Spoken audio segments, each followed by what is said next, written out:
اعوذ باللہ من الشیطان الرجیم بسم اللہ الرحمن الرحیم۔ لائیو نہج البلاغہ چینل مومنین کی خدمت میں خطبہ غدیر پیش کرنے کی سعادت حاصل کر رہا ہے۔ رسول خدا صلی اللہ علیہ وآلہ وسلم نے مقام خلم غدیر پر اونٹوں کے 70 پالان پر سوار ہو کر یہ خطبہ انشاء فرمایا۔ کائنات کے رسول فرماتے ہیں بسم اللہ الرحمن الرحیم۔ حمد و صفات مخصوص ہے اس معبود برحق کے لیے جس کی ذات اپنی یکتائی میں انتہائی بلند، جو بے ہمتا ہوتے ہوئے بھی ہر ایک سے بہت قریب ہے۔ عزت جس کی ادائے شہنشاہی کی ثناخوان، اور عظمت جس کے انداز جہاں پناہی کی توصیف میں رطب اللسان ہے۔ ہر جگہ اس کی نظر، ہر شے سے باخبر، ساری خلقت اس کی قوت و قدرت اور دلیل و حجت کے آگے گردنیں ڈالے ہوئے رہے نام اللہ کا، وہ ہمیشہ سے بہت بڑا ہے اور سدا اس کی تعریف ہوتی رہے گی۔ وہی بام فلک کا خالق اور صحن گیتی کا آفریدگار ہے۔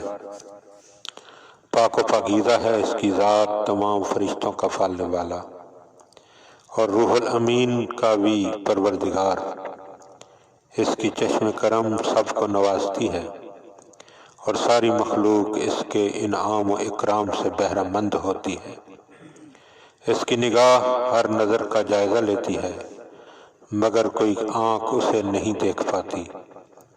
وہ بڑا فیض رساں، انتہائی بردبار اور حد درجہ باوقار ہے۔ اس کا دامن رحمت ہر چیز کو اپنے سائے میں لیے ہوئے ہے اور ہر خاص و عام اس کی نعمتوں کا رہین احسان ہے۔ وہ نہ تو طیش میں آ کر کسی کو کیفر کردار تک پہنچانے میں جلدی کرتا ہے اور نہ کسی مجرم کو قرار واقعی سزا دینے میں عجلت سے کام لیتا ہے۔ وہ سب کی نیتوں سے واقف اور چھپے ہوئے حالات سے آگاہ، نہ کوئی راز اس سے پوشیدہ رہ سکتا ہے اور نہ کوئی خفیہ بات اس پر مشتبہ ہو سکتی ہے۔ وہ ہر امر پر حاوی ہے، ہر شے پر غالب ہے، کوئی چیز اس کی طاقت سے باہر نہیں۔ وہ ہر بات پر قادر ہے اور اس جیسی کوئی شے نہیں۔ جب کچھ نہ تھا اس وقت اس نے ہر چیز کی صورت گری کی۔ وہ ہمیشہ سے ہے اور اپنی صفت عدل کے ساتھ ہمیشہ رہے گا۔ اس بزرگ و دانا خدا کے سوا کوئی معبود نہیں۔ اس کی ہستی اس سے کہیں بلند ہے کہ کسی کی چشم ظاہر اس تک پہنچ سکے، البتہ وہ ہر موج نظر کو پا لیتا ہے۔ وہ نہایت باریک بین اور بڑا واقف کار ہے۔ ہاں، نہ تو کوئی آنکھ سے دیکھ کر اس کی خوبیوں کا نقشہ کھینچ سکتا ہے اور نہ اس کے ظاہر و باطن کا حال و احوال بیان کر سکتا ہے۔